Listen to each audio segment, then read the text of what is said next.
In this video, we will learn how to manually update Mozilla Firefox. This is useful if you want to install add-ons like AdBlock or other programs that require your browser to be up to date with the latest version. Follow this simple test. Open Mozilla Firefox.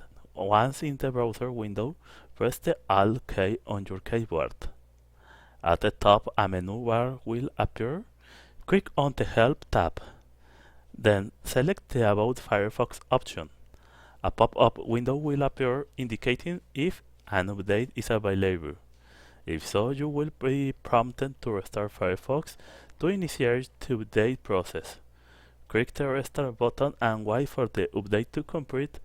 Once Firefox has restarted, you have manually updated your browser to the latest available version. And that is all. You now have the latest version of Mozilla Firefox on your computer. Remember to subscribe to your channel for more tips and related content. Don't miss out.